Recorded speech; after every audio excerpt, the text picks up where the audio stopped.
Hello, everyone. My name is Patricia Hawkins, and I am the president of Hidden Valley Lakes Board of Directors.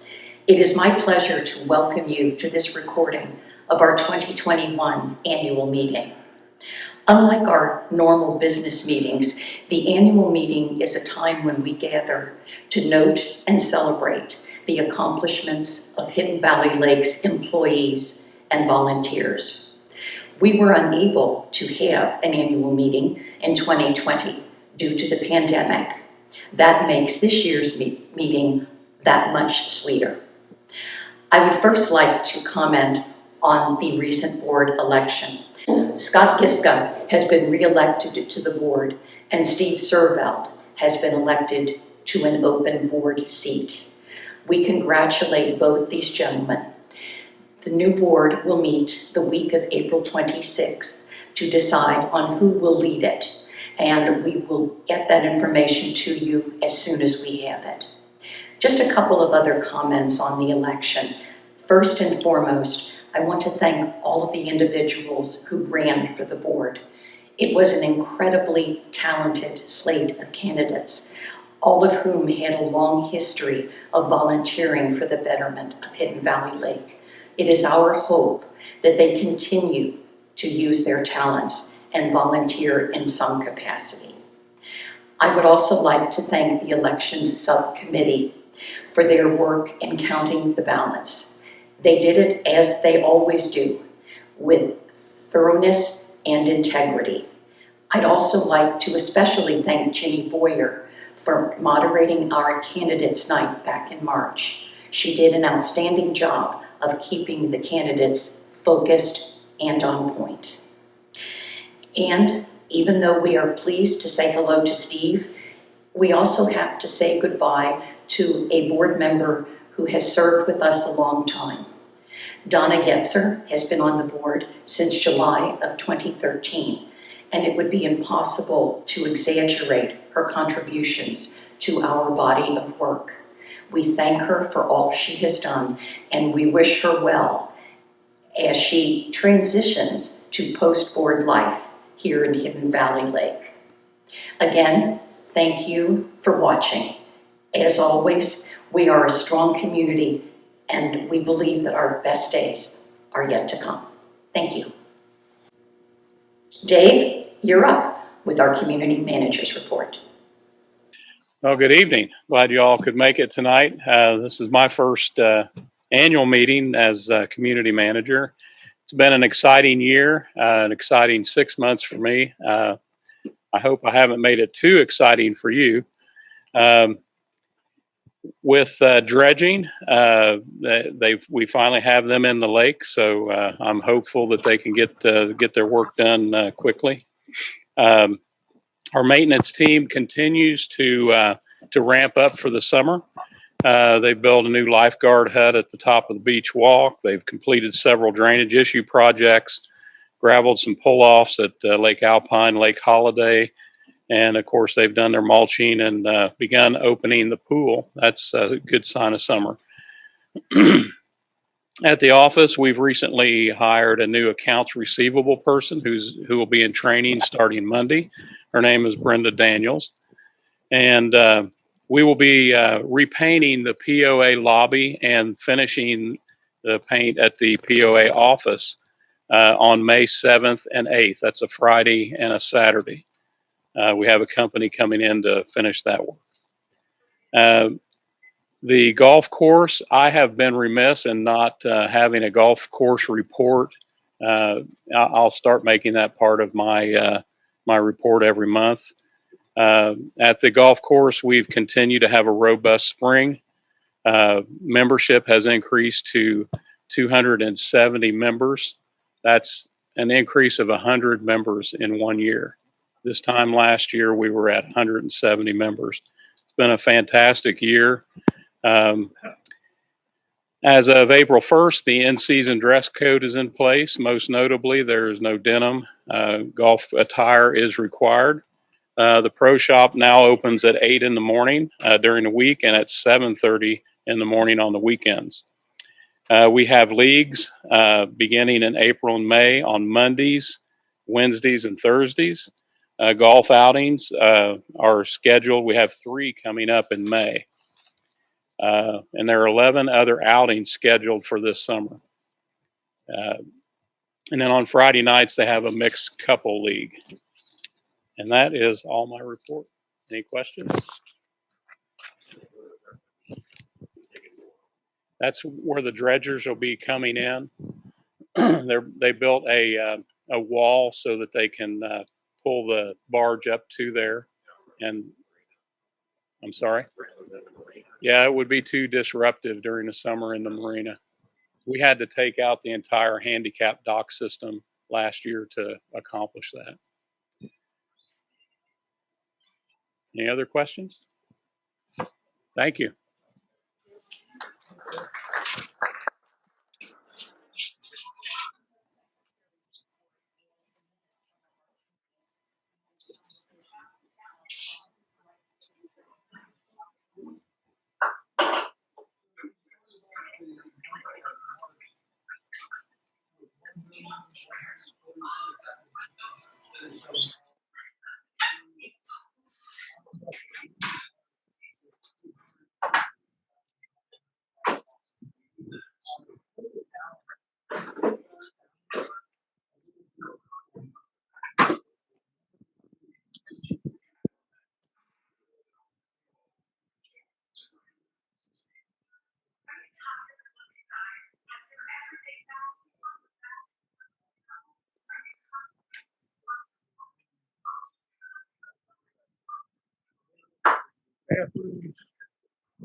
Oh, okay.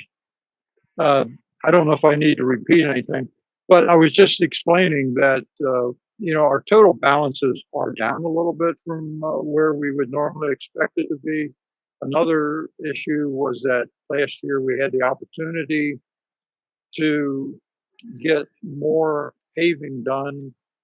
So we actually spent last year and did about twice the paving that we would normally do in a year. So we expect, though, that our balances will come back into normal ranges soon. One of the reasons that we try to maintain the balance that we do is because of escrowing funds for future expenses. Where we recognize an expense is going to occur in the future, we escrow money for that ahead.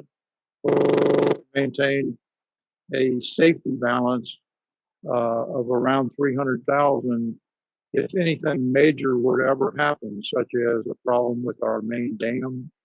Repairing dams can be extremely costly, and that's one of the big expenses we also had over the last couple of years.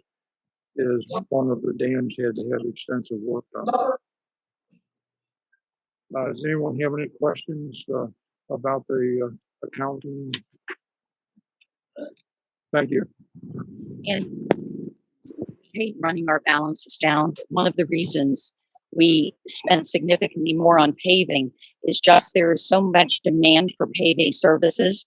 The amount of business we had for them was not terribly attractive. So by putting 2 years worth into one job, it made it attractive enough for a contractor to schedule in the work. And we look for those opportunities whenever possible. All right, moving on to Mr. Van Wassenbo, please.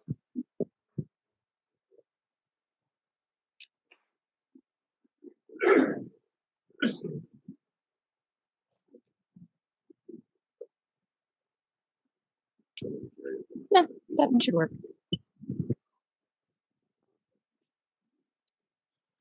I will start by apologizing. I'm day 2 of my second Moderna shot, so I'm not exactly here. So, but the good news is this year has been kind of just a normal year.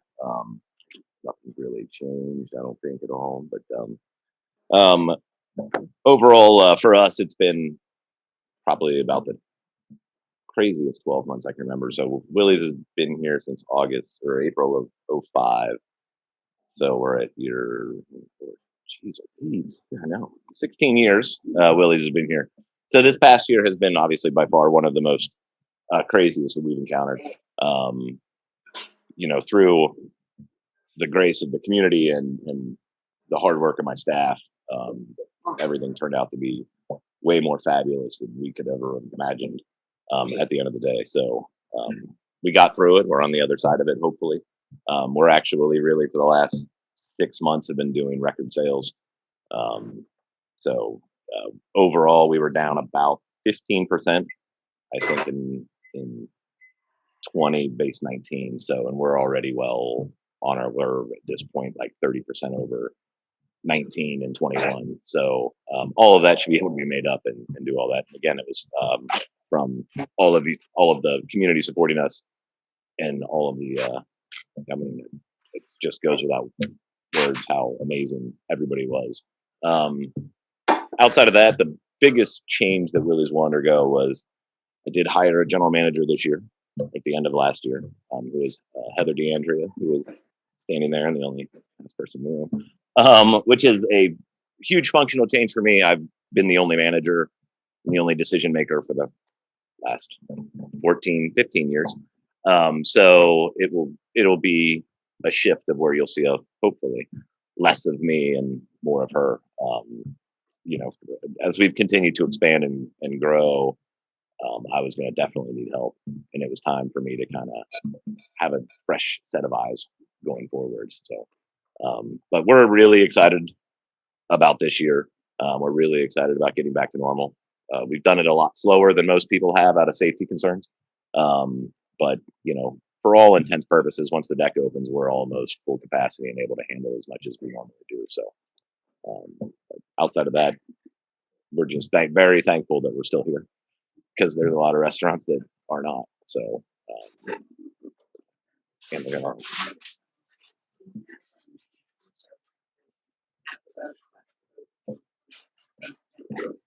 I also do that part too. So that will be probably where most of my time is spent in 2021. Until that kind of gets going, as I have a manager there, Becky, who takes care of most of the day-to-day operations there as well. So, but that's not questions, issues, concerns. Oh yeah, I don't. Oh, does that help? Yeah, thank you very much. I just wanted to thank you for all of the accommodations you made through the past year. I know it was crucial to your business, but it was great for us because it gave us so many opportunities to still be able to eat, eat your food and have other options, and do something local. So we really appreciated the changes you guys made with, the delivery, the family meals, the pickup and all of those things. That was really great for us because we eat at your place quite a bit, and it really helped us have some normalcy in our lives too.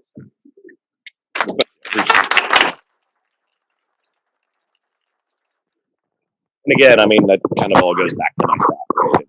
We've done the same thing for 2 years and 15 years, and to have radically change your entire business design overnight. We had, if you've seen news media reports, we only had one employee that went out on unemployment. Overall, the rest of them all stayed, even though it was technically a detriment to their own pocketbook. The staff all kind of our core staff all stayed intact to make sure that we were here and we were able to execute whatever random change we happen to do weekly. So thank you very much. Is that all? We're good? Thanks. Sure.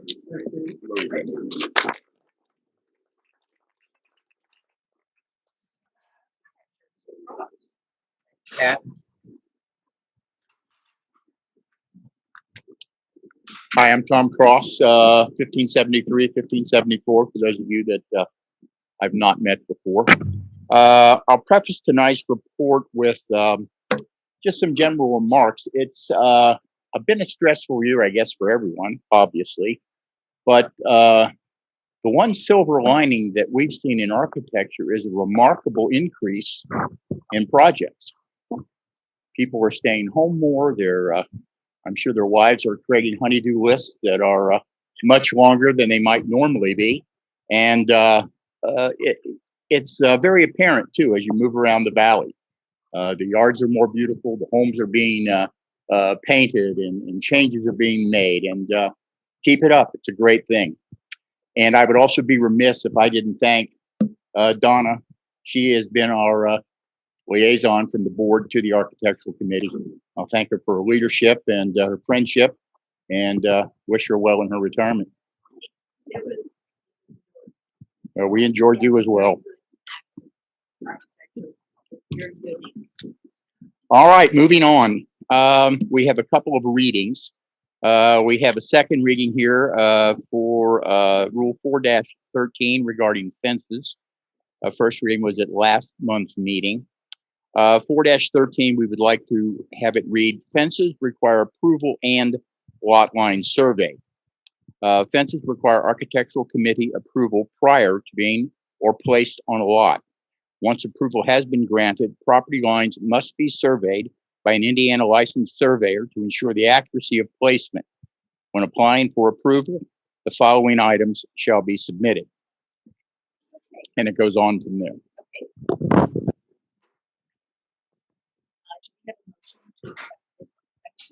I will make that motion in a second.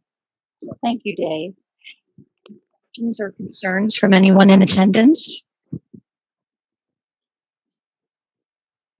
Change here is it's moving to architecture of the office. And we have a sad history of getting into trouble on it. People don't always know accurately where their property lines are. And we hate to see anybody spend money for a fence only to be told to take it out. And so that's really the impetus for these. It is indeed correct. Are there any questions?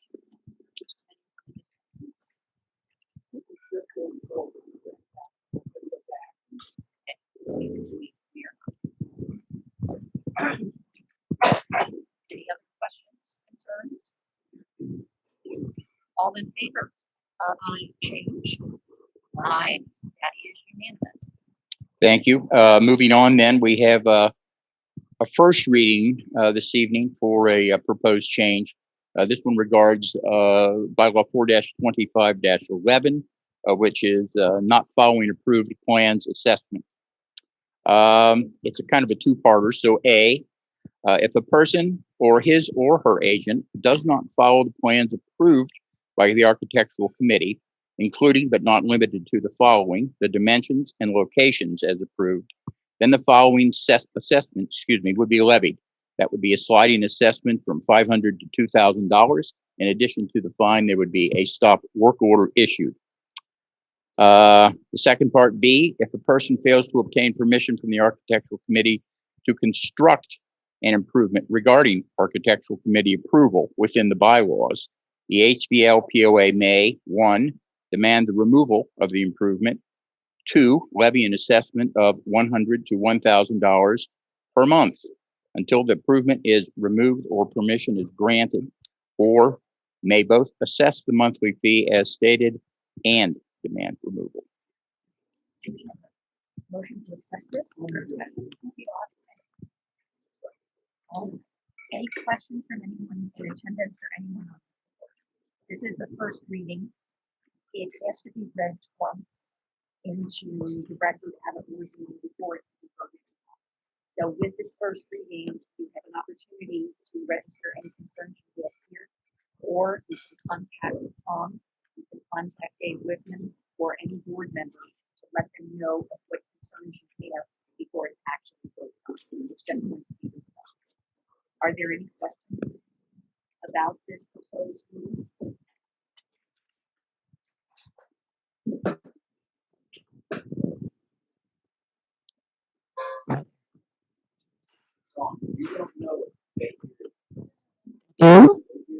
Oh, okay. All right, but I have to still yell, right? I'm a low tech kind of girl. You know, what can I say? Okay. All right. Are there any questions and concerns? All right. It's All right, moving on. Thank you. We have a request to the board for approval of a 14-foot variance on a front elevation of a property for a new home, and a 10-foot variance on the rear of that same home. That is located on lot 1708. It's located at 1338 Cliffmont Circle. Property owner Shelby Ellis. All right. Do we have a motion to accept it for discussion?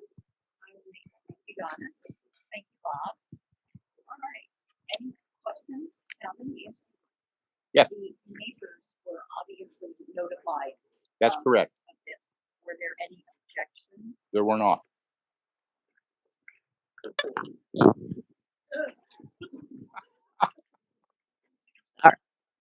Okay. Are there any questions or concerns from anyone in attendance? It is very rare that we would grant a front and back variance, but Donna and I walked that property last Saturday and knew about it, and they're going to need them in order to construct a house there. And I think part of that is because of the sewer work, wasn't it? That was Yeah, done. There are sewer pipes that are they're going through it. going Okay. through the rear of the property. Yes. Okay. Okay. They did contact the VRUC just to make note of that, and there were no problems with the VRUC. Okay. All right. They're happy to let them build there. It does not appear as though there are any concerns from folks here. The board will vote. Say, Tom, this shows a 10-foot side setback Hmm. and a 10.6 setback on the other side. I just want to reiterate that that's including the deed.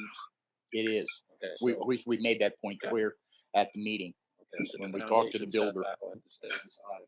Yeah, we've been maybe 3 times we've met with this particular builder, and each time we've asked him to go back and make some alterations to these plans to bring him more in compliance with our bylaws.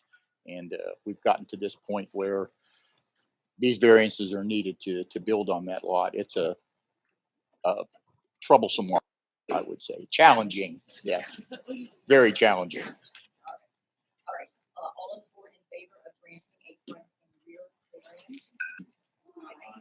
Those variances are granted. Thank you, Mr. Warman. Okay. We'll need to attach that to your hand permanently for the rest of the meeting. I think so. I'll just All do right. that. I've got a couple other things here. I've got a request for performance bond returns. 2. Number 1 is lot 1570. It's located at 19458 Newcomb Knoll. Owners are Dennis and Virginia Boyer. Bond amount is $500. There are no outstanding dues or fines.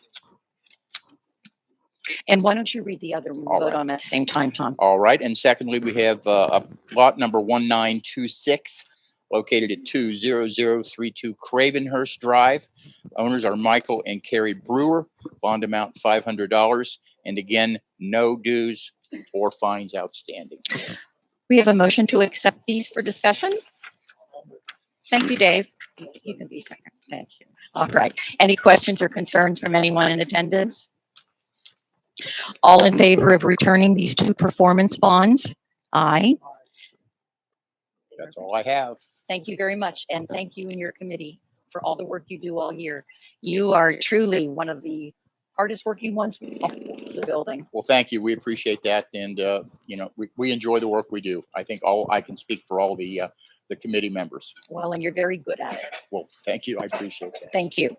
Did anyone else have any questions? I'll take that. Okay, finance. And I think, Bob, you have the report.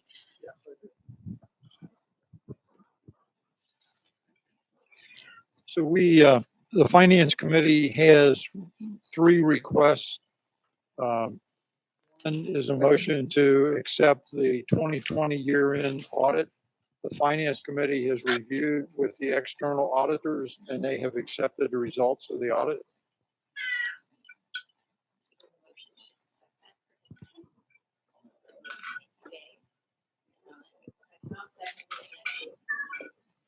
Any questions or concerns? All in favor of accepting the result of the 2020 audit? The finance committee also requests a motion to approve the February and March financial statements as stated.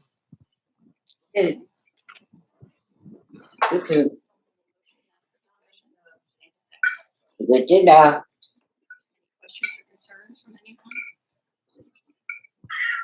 All in favor of accepting? Aye. Aye. Okay. Yes, we have one more request, and that is errors generated by the office. And so we're requesting a motion for a first reading to change the late fee policy to 2% per month on the outstanding late balance. Actually, I believe the request is 2% or $10, whichever is more. Correct me if I'm wrong, Dave, but I think that was the way it was stated last night. Was 2% of balance or $10, whichever is more. So I would, yeah, that's a little different than the way it was given to me, but that's the way I would like it stated for a motion. Yes, and if you read the exact verbiage. Okay. Change the late fee policy to be 2% per month or whichever is more on the outstanding late balance. This is a reduction from what it currently can be. Currently, late payment, I believe the late fee starts at like $30 and at 10%. And it's really pretty hefty and it's a difficulty for a lot of people. So we would like it reduced. And we still think that this is a fair charge for the community.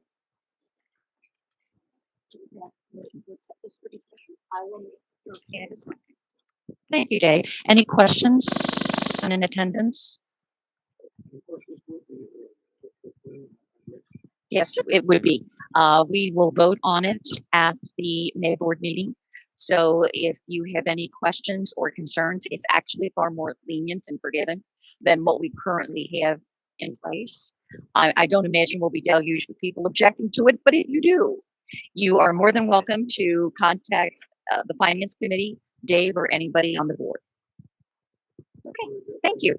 And someone will be making a this evening. Mr. Fox. How are you this evening? Good.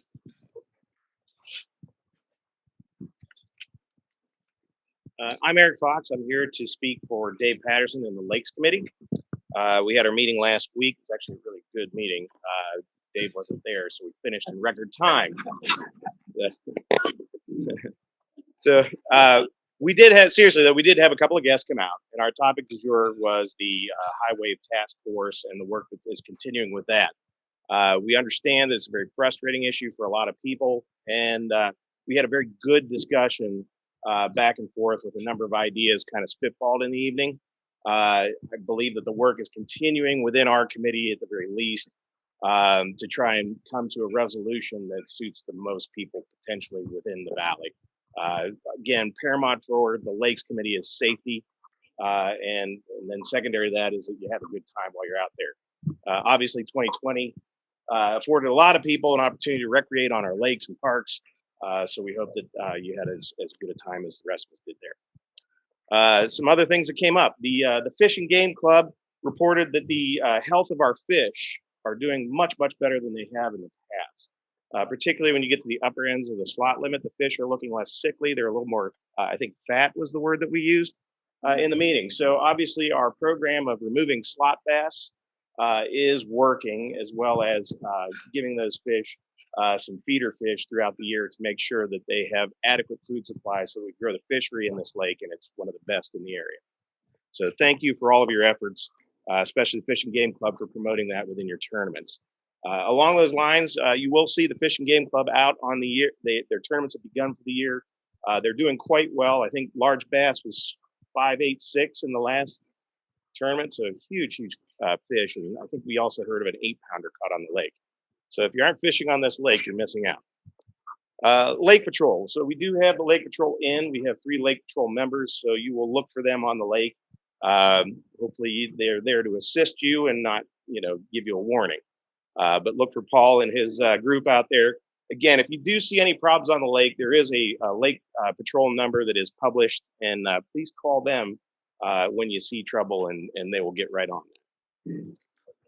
Lake statistics is something we do month to month throughout the year. We haven't started that yet. It'll begin next month. Jerry Young hasn't got his boat in the water Current business. In addition to the Highway Task Force, one of the things that you may have seen, there was a survey, easy for me to say, survey that came around about adding canopies to boat lifts on the lake, which is a completely new thing for us. It is currently not allowed. We want to kind of get an idea of what people in the community think. We're currently going through those results. I can't really speak to that at this point, other than what we're seeing in those results is leading us to kind of think a little bit more about the proposal that we're putting together before we bring that back here to the board. I'd expect that next month. Let's see, status of dredging. Dave kind of covered that. The dredge group is on the lake, so be sure that you watch out for them as they go about their business trying to tune up the lake.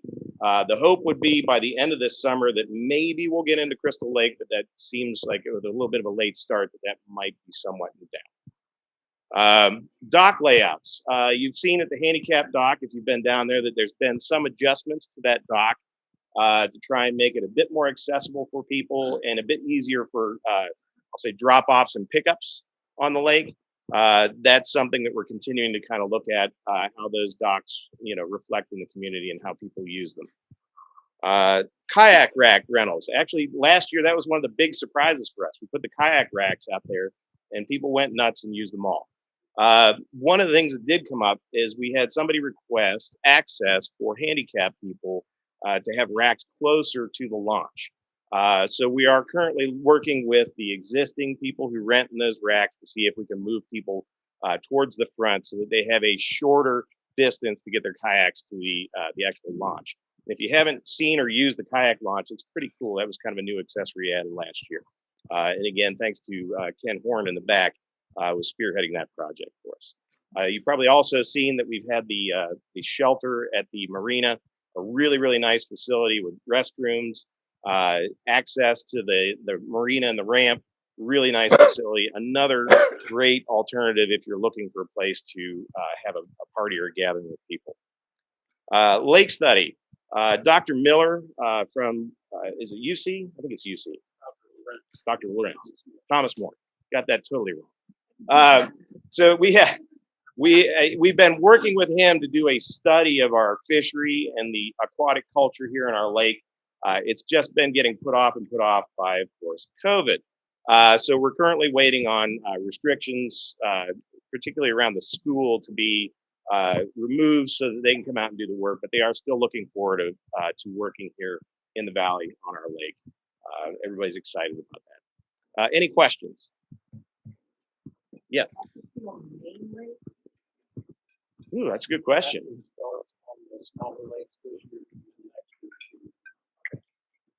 I've got the mic here. You want to talk? Right. And just to remind you, the lot number. Way back. Julie Mason, lot 2224. I've heard some grumblings about our smaller lakes being fished out, people using those for bait fish. You hear any of that, or do you see that there's lesser numbers of fish in those ponds or lakes? I'm going to say that I have not heard that in the Lakes Committee yet.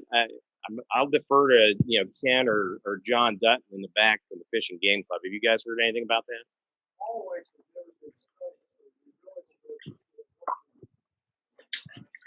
Yeah. Study the small lakes. I've heard stories of people who are coming up, don't live in the valley, and they're fishing those for bait fish to take elsewhere. I believe Dave and them have heard the same thing, and I'm sure they plan on having those people fishing them checked.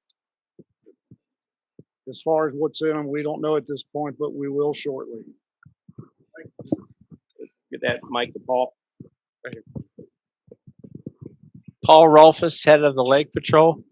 Yes. The small lakes, especially Lake Crystal, when we're very slow on this lake, one of us will go up to Crystal and walk it.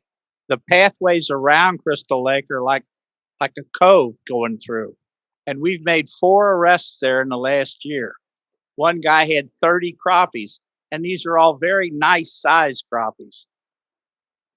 So we're hitting that as best as we can. We're a little short right now on people, but as soon as the season gets in, we'll get better. Thanks, Paul. Does anybody else have a question? All right, well, thank you and enjoy your, oh, one more? Where's it at? Linda Chastain, lot 829. I've also heard that there's a thought of whether it's deputies or just somebody from the Lakes Committee that they would be asking people for identification to show that they are residents of Hidden Valley if they're fishing on the lakes. Is that something you're still looking into, or? You should have to have an ID to fish in the valley. I don't think that we've put forth a program particularly to push that. The exception to that rule is if you're a guest, you should have a guest pass, and you can secure those through the POA office. And it entitles you, I think, to 3 days fishing. Yeah. In theory, we're supposed to carry our IDs with us, but I think if we would do a spot check on any given day, we would depress at how few people actually have them. But if you are anywhere, the main lake, any of the smaller, and you see someone who, in your judgment, shouldn't be there, feel free to call the deputies. They can always ask for identity as to whether they're a property owner or a guest of the property owners.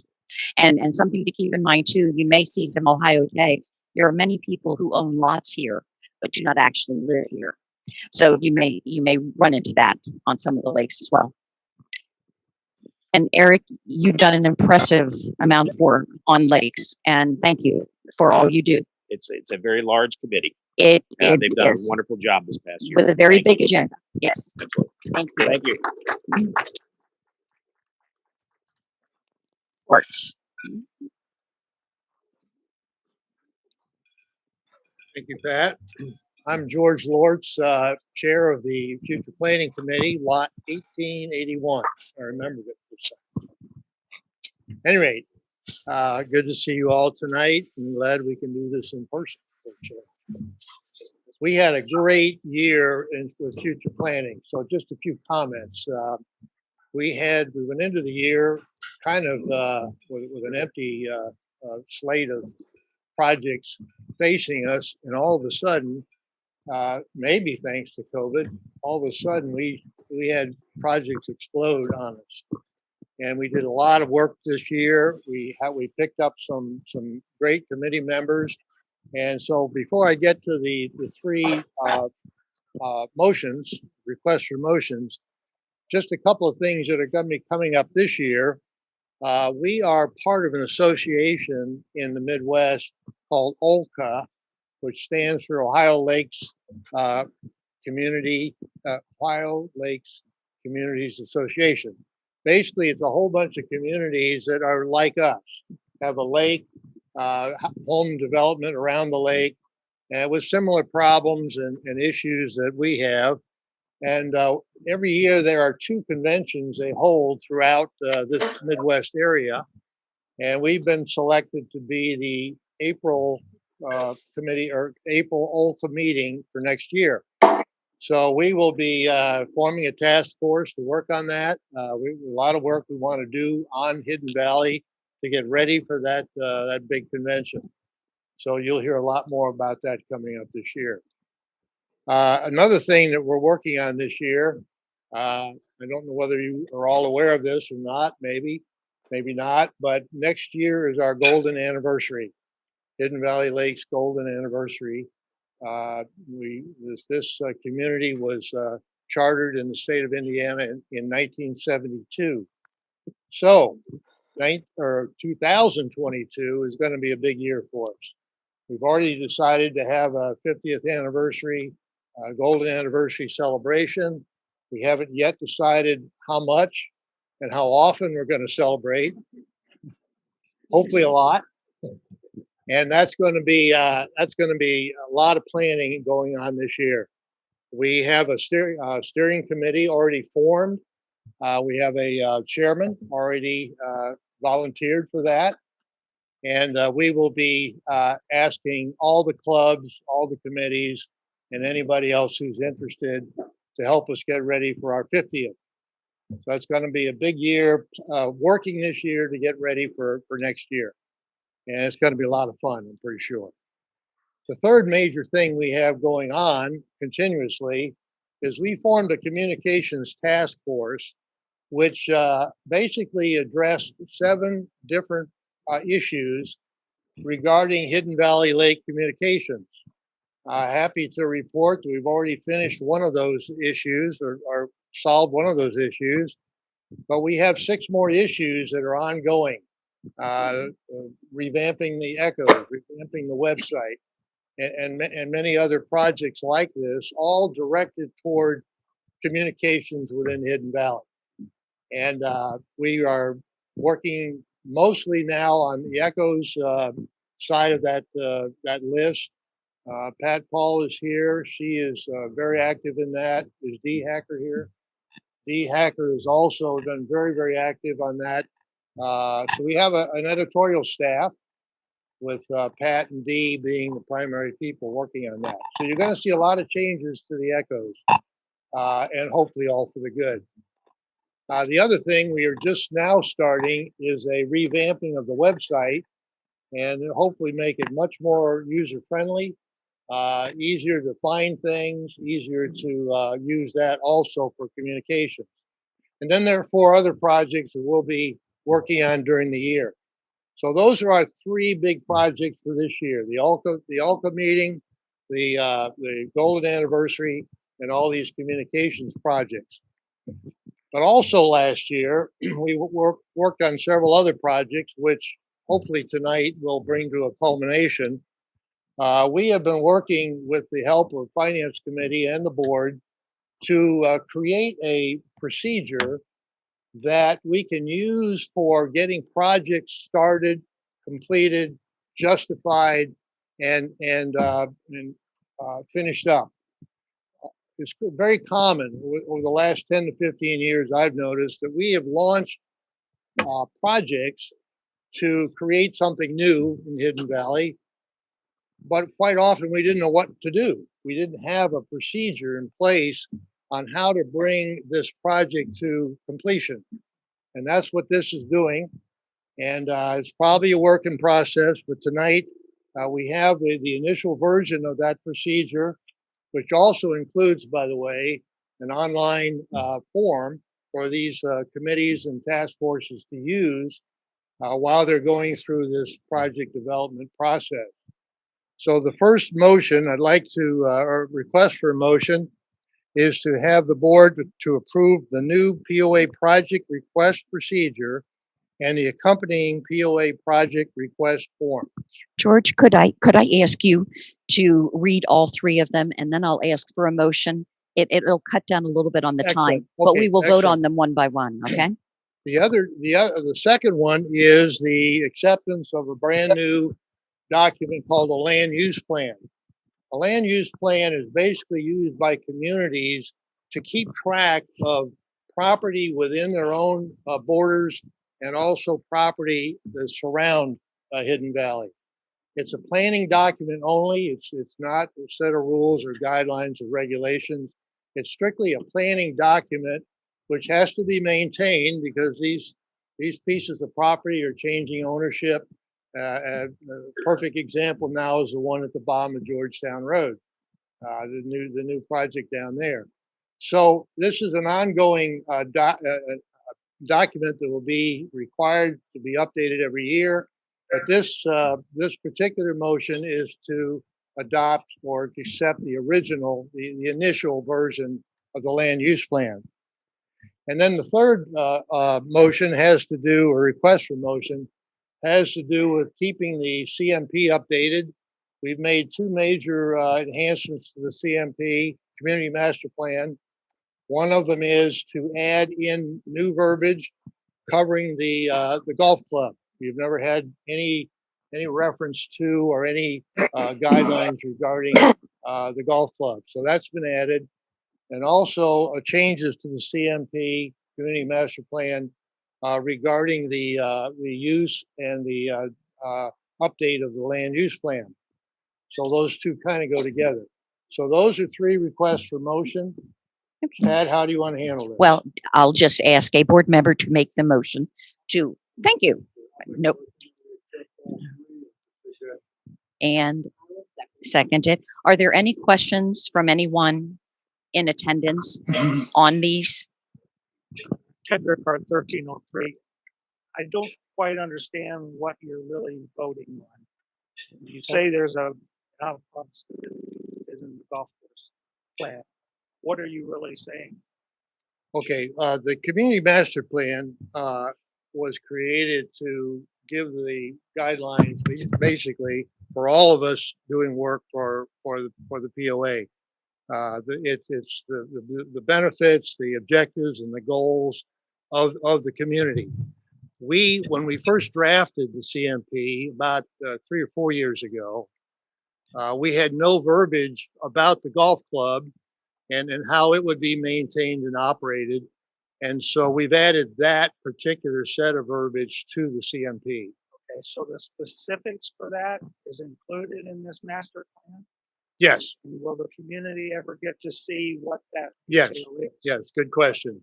The CMP, the land use plan, and actually this project approval information will all be on the website as soon as it's accepted. So the detail that's in that, is that what the board is going Yes. to vote? Yes, They're going to approve whatever's in that plan? yes. Actually, what we're voting on, is my understanding, is currently on the, I just reread the master plan, the community master plan today on the website. It's been there since 2018. Yes. The verbiage concerning the golf course, I guess, is new. But basically that explains the way it's been ran for the last 4 or 5 years that we owned it.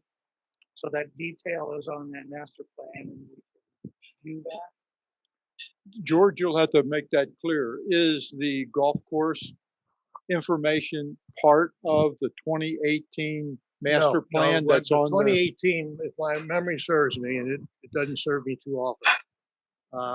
2018 was the initial year, was the first year we approved the CMP. At that time, we didn't own the golf club. So there was no planning done at that time. The part of the CMP did not include anything to do with the golf club. So now we've added guidelines regarding the golf club. Yeah. That's one of Yeah. the major addition to the CMP update. Eh, So what we're voting on today is an update to the CMP that's already been existent since 2018. Ted, it is very high level. It is not specific at all as far as tactics. It's just very high level. We own a golf course. We need to maintain it to a high standard and to make it an appreciated and valuable part of the community. The community master plan is really a lot like that. There isn't anything from an execution phase in there. So do not be concerned. It's just an acknowledgement that we own it and it's part of our community and it needs to be part of what the board and the community plan for. Do we know when it will be on the website now that when we vote on it tonight, will it go on the website? Immediately. Yes. Okay, that was my understanding. Yes, all three of these documents, Paul, will be updated on the website. Because we've been given Yes, a preview of it. And that's what we voted. the board has had the changes for about a month now. And Ted, it is updated annually. Every year we go to the committees and ask if there is anything they wish to update. And so certainly for 2022, there will be an update. And if there is anything that anyone who works closely with the golf course would like to be included, that certainly can be included or considered for And all inclusion. three living documents, believe me. And that's why we do this every annual meeting. So the vote is for updates to these documents. Are there any other questions or concerns from anyone about these three documents? And I'd be remiss if I didn't remember, I think it was Jim Buchanan, wasn't it? Jim Buchanan Who was did the chair of the truly land use plan. Yeoman's committee. work on that land use plan. There was a lot of manpower went into that. Yes. And, it basically is a snapshot of all the property, not only within Hidden Valley and its use and potential use, but also all the property completely surrounding Hidden Valley. And, it's very complete. The staff of this task force went out knocking on doors and interviewing people. It was quite a long chore to gather all this information. Hopefully the updating won't be quite as difficult. All right. Any other questions or concerns? Yes, Julie. Julie Mason for. I'm not sure if this is the right place to ask this, but you're talking about the use of the land around us. I know the park is not our project, but is there any update on what's happening? Are they still just fundraising on that, or is there some date to break ground, or do you know that, or? You know, Julie, it was just a couple weeks ago because I sent it to the board. There was a story on WKRC. They were interviewing one of the chief organizers and fundraisers, and he said he was confident that they were going to break ground this summer. Now, I don't know the status of their fundraising. Hidden Valley is still matching donations to the dog park. I think we agreed up to what, $10,000. So if it's something you're interested in and you have not made a donation and want to see the dog park there, please do. They notify us of your donations and we issue them a check matching that. But that is all we know. Basically, Julie, unfortunately, we didn't have an update on the dog park because that committee has been kind of quiet for a while.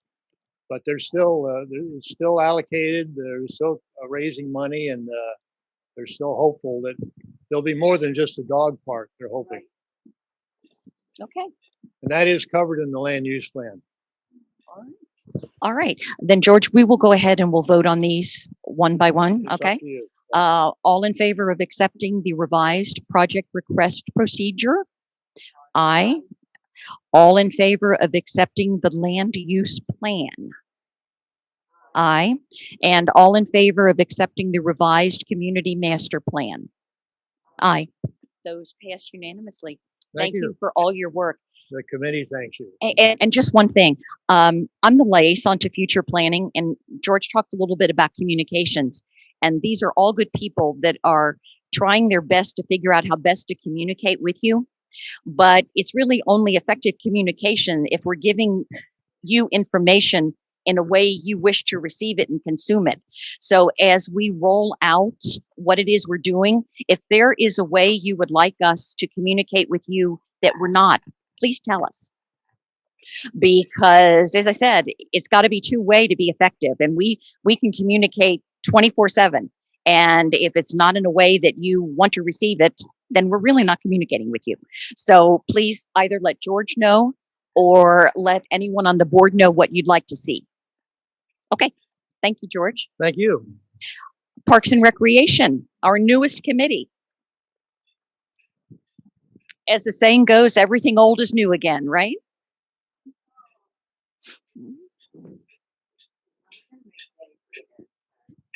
Oh, no. No. Okay. Can everybody hear me? Oh, I got an echo. So the Parks and Recreation Committee, we have had 2 meetings since the decision was made to separate the lakes and parks into 2 different committees. Our focus has been current projects or issues, prioritizing top needs, and assigning task forces as necessary. Obviously, this past year has presented multiple challenges on several different fronts. We are able to adapt and overcome these obstacles that we faced and accomplish several of the goals that we had set forth. Parks, we have focused on maintaining resources, removing invasive vegetation and debris. John Getzendaner led the Nature Trails Task Force, improving current trails and installing signs for the trails, which is still in progress. The pool and the beach. We focused on extending the season, maintenance of existing equipment, and aiding new upgrades to improve our facilities. Those improvements include resurfacing the bathroom floors at the pool and the beach and the outdoor shower area, resurfacing the basketball and tennis ball courts, awning for the new baby, or a new awning for the baby pool, upkeep on baby pool and the main pool, pool benches painted by Jim Leitner, which are very pretty light blue. I don't think I see Jim in here. A new guard stand at the beach at the parking lot. We have Coke machines for the pool and the beach, new life-saving equipment, lifeguards to be from the spring or Memorial Day to the end of fall, into September. And that would be extending the pool season beyond Labor Day. We could not have achieved any of these goals without the effort and the help of several people. We would like to thank and recognize these people, starting with the community manager, Dave Wisman, the pool manager, Miranda Wentz, and everyone on their staff. All the guards were just fabulous this year. It was really a trying time, and they had to go above and beyond. As well as the entire maintenance staff, which did remarkable job on everything we ever asked of them. Everything was, you couldn't ask for more from these guys. And I think we asked a lot from them, to be honest. The deputies were able to make sure the guards leave at a proper time, that they're safe and to get out. For the adult swim, they have supervised, which has been really helpful, and the beach area to make sure that sometimes we get a little vandalism. I don't know. I think we had an issue with people putting stuff in the toilet over a holiday that was quickly resolved. This year will be different. As well as Jim Leitner and Claudia Richard, which are on the pool task force. We continue to work closely with Dave Wisman on any needs or concerns that arise with the faculty's facilities. Jason. Our focus going forward is to establish a strong organizational structure that will allow us to be efficient and productive. That's it. Okay. Oh. Okay.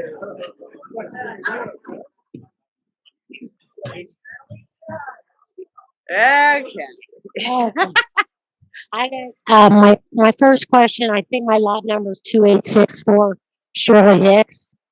The pool. I go up there almost every day in the summer, and I have real issues with the cleanliness of the pool, the automatic cleaning system. I've talked to people like Jim Leitner and a couple other people. We used to have an automatic cleaning system. It blew up or something happened to it. The water is gross. I'm just telling you. I don't really think it's the responsibility of the lifeguard to clean that. They're kids. They don't really give a crap. I go out there a lot, and I've been in there. The water's cloudy. It's a safety issue to me. Just saying. Okay. My other thing at the pool is, and I know I've talked to Jim about this, is the chairs up at the pool. I know you got some new ones last year, but some of them are moldy, gross. I don't even want to sit on them. So I don't know how much this all costs, but like I won't even sit on one of those chairs if you turn it down. There's like black mold on it. And to be honest, we did purchase some new chairs. Now, we did not, the idea was to purchase about 12 chairs a year, and then you just keep recycling them. I believe, and I didn't bring my big folder because I could tell you exactly how many chairs we have up there. They're about, we're looking at about $130 a chair. That's pickup, that's not delivery, that is, so if we do, I think we were at about looking at 12, right, Dave? That's what we figured, 12 a year, and to replenish those. Is that really all we can afford? I don't know. Well, I don't know. I mean, and that's a good question, you know. There's stuff the maintenance group can get at Home Depot that you spray on that, it takes the mold off. Well, and then we also had found that you can re-strap these chairs. You can clean them. Yeah. Well, all of that is we have tried to clean them and we can't get them clean. So what we have come up with is we're going to have to replace them.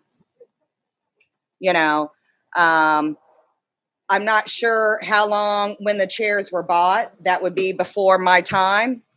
So I can't really give you any information on that.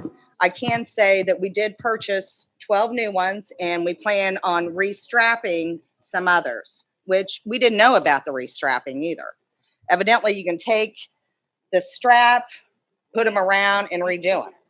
So, and that was going to be a volunteer situation where we were going to go up there and do that. And if anybody wants to come and help, Okay. I'll Okay. put a date out. Okay, Shirley, it sounds like they are aware of the problem. You Yes. are looking into it. Yes. Now, absolutely. I am sure that there are some unallocated dollars in their budget. I don't know how many new chairs it could buy, but the time to look into that is late summer, early fall as we develop our budgets for the next fiscal year. But in the interim, you will look at those. And we do Col- have we have some new chairs. We are aware of that and we're trying to fix that. As far as the vacuum is concerned, you're correct. We had a vacuum that was a self and it broke. It was from Italy. It broke. I talked to the company. It was a nightmare.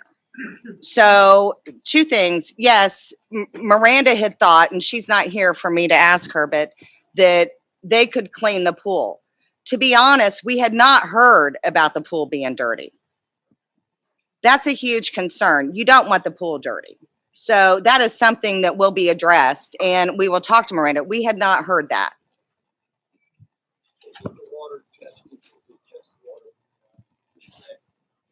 I'm sorry, I can't hear you. Oh, okay. Mhm. Yeah, it would be the manager, your lead guard would test the water. Yeah, oh, absolutely. So if that comes up in the good range, I mean, Yeah, oh no, that's tested. They would never allow that. And actually, I mean, there's a certain temperature you can't go to the pool. If it's 65 degrees, you can't go in there. So there's a lot of things. It So being maybe cloudy. maybe it looks cloudy or something. I don't know. Maybe And it I mean, looks- could that But if it's passing the test, that's all good. The chlorine amount and the quality of the water, you Right. think that would be the main thing.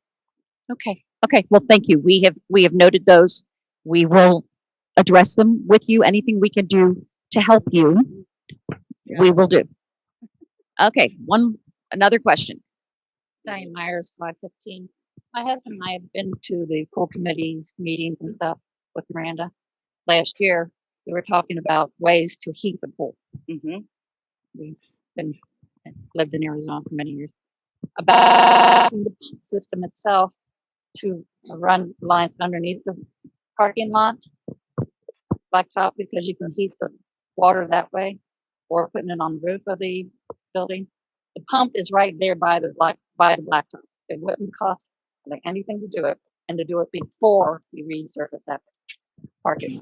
Yeah, and I do remember this discussion. And I remember you had a friend that had, and we didn't, and you guys didn't come back to give us any more information, which we are welcome to all of that. Please bring us all of that information. I have done research on a heater for the pool. What I have come up with is even through any energy efficient would be gas for where we're at. No, I know. Yeah, well, no, she's not. She's talking about a hose being heated, not solar. It's solar. Well, it's heated by the sun. By the blacktop hitting the sun. Got plenty of I sun over there. welcome all of your information that you, what I have came up, what's that? And I waited and you guys didn't come back to the meeting.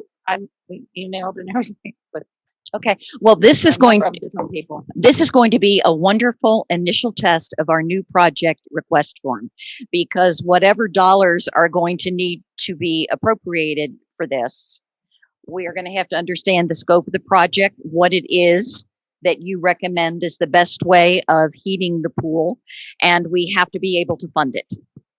So that is probably not something that's going to happen immediately. But I am sure that the board can act on a recommendation that comes to us. But unfortunately for you, your committee is going to have to go through the process of filling out that form and telling us exactly what it is. And we're going to have to escrow money if we don't currently have it. Okay. Well, thank you. I'm done. Thank you. You might want to run fast this time.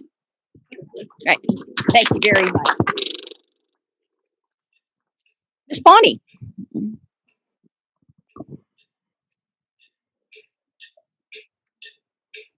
Would you like a chair there?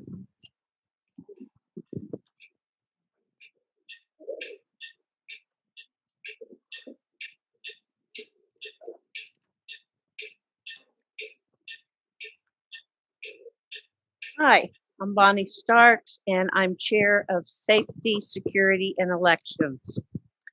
I would like to recognize my active committee members. All of them have a variety of strengths and expertise. As Chair of Elections, Jenny Boyer shines in her commitment.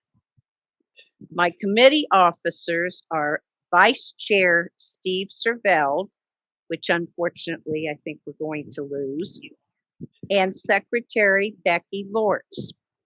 Our members at large are Don Norris and Mark Smith. I value these residents and wish to thank them for their service. This past year, we had our usual traffic and safety issues. There are some things that seem to always be a problem. We take turns publishing articles in the Echoes about safety subjects. At every meeting, we go over the police report and listen to guests. Because of our diverse experiences, we usually have very informative discussions without having to get outside help. Occasionally, we do ask for some legal advice. Some of the unusual topics that I recall from 2020 are safety at the beach wall, disability access at the beach and marina, static shock at the docks, publishing notice of election nomination forms, etc., investigating fireworks complaints, clarifying sign rules for voters, and Morningside Drive traffic complaints and recommendations to the board of directors to correct all of these. If you find our committee interesting, please join us by calling the office and getting our meeting date and time. We meet every other month in the evening at the POA upstairs. Thank you very much, and I hope I get to see new faces. Thank you. Thank you. Do I have any questions? Okay, thank you. Thank you. Oh, yes? Yeah, Julie have a Mason, question? lot 2224. Yeah. The only question I have, I know you guys stepped it up in getting out information about the elections, and that's, I think, probably the reason we had so many people who were interested. But on the other end, I'm wondering what percentage of the Valley voted this year? Was that a bigger percentage? Did we see a big increase, or was it mostly the same? Jenny, I'll refer that to you. I'm sorry to tell you that the turnout was quite poor. With the number of residents we have and the number of votes that were, the number of ballots that were returned, not good at all. I cannot tell you the exact amount, but it was under 600. Don't know what we can do to make people participate more. I think Rich did an outstanding job of publishing, reminding, in every way that we could to show an interest to get people to fill out those ballots, but it just didn't happen. I'm disappointed that that's the case, but I also do people voting who are educating themselves either. You know, I think we want to have an educated vote, and I really think you guys made a great effort to make sure people were really educated. I was really hopeful it would be a much bigger turnout. If you look over our elections historically, we have high turnout when there's controversy. The so it's kind of a good news, bad news for the board. The good news is there's great turnout. The bad news is that our wanted posters are everywhere in the valley because we're in trouble for something. I mean, the last time we had a high turnout was the year of the golf course members who weren't residents being given pool privileges. That got a lot of people agitated and interested, and they voted. So, you know, for the board, it's kind of like, well, it's been a quiet year. We like that, but we would like to see more participation because the 5 people on the board make many decisions on your behalf, and it behooves you to know who they are, how they think, and have a level of confidence in them. But if you have any suggestions to how we can make the process more open, better educate people, I know that Ginny and Bonnie would be happy to hear. Okay. Yes. Linda Chastain, lot 829. I know there's been a lot of talk about the good old days when this was a gated community. And I think most people will agree that that's not a realistic option. However, one of the things that I suggested to Scott, who responded to me, was with regards to cameras at the entrances that would be continually recording, and not that somebody would have to monitor it, but in the event that there was some type of disturbance or crime or assault, that we would be able to go back, determine who lives here, who owns property here, who doesn't, and it would be a way to narrow down determining what has happened. Again, you know, we don't need 911. We don't need somebody sitting there watching cars go in and out. But I think that there needs to be some type of surveillance at our entrances to determine who belongs here. And again, and the other thing that I think it would help is drug activity. If you've got the same cars that are coming in at 2 o'clock in the morning, going to the same house for 5 minutes, that's a red flag. So again, I'm looking at cost, you know, and again, gated community, there's too much in and out for other people in the community with the Willies and the soccer fields and so forth to actually put up gates again. But I think we need to look at some way to monitor who is coming in and out of our community, not just for fishing, but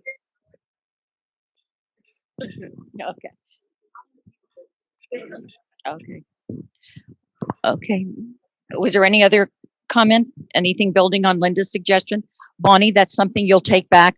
Part of the community is already under surveillance, but that's not to say that there are others that cannot be added to the list of places we monitor. Okay, thank you, Bonnie. You're welcome. Thank you. Dave, was there anything?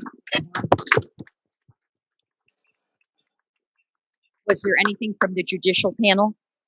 Okay, that's good news in a way, right? Okay, I'm going to go through a list of our clubs, and if anyone is here, please stand up and take a bow. If you have a report, please come to the microphone and make it.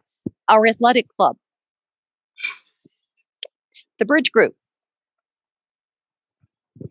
children's activities,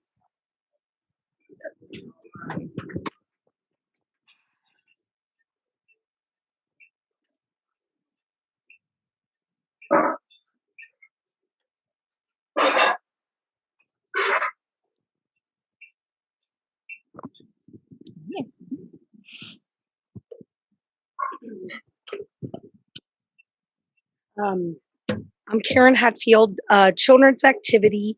We have a lot of great events coming up this year. We just had the Easter egg hunt. Despite the weather, we had over 300 kids It was a real windy, dreary day. Um, I apologize. I got a little bit of voice issues going on. Um, we have sidewalk chalk this coming weekend.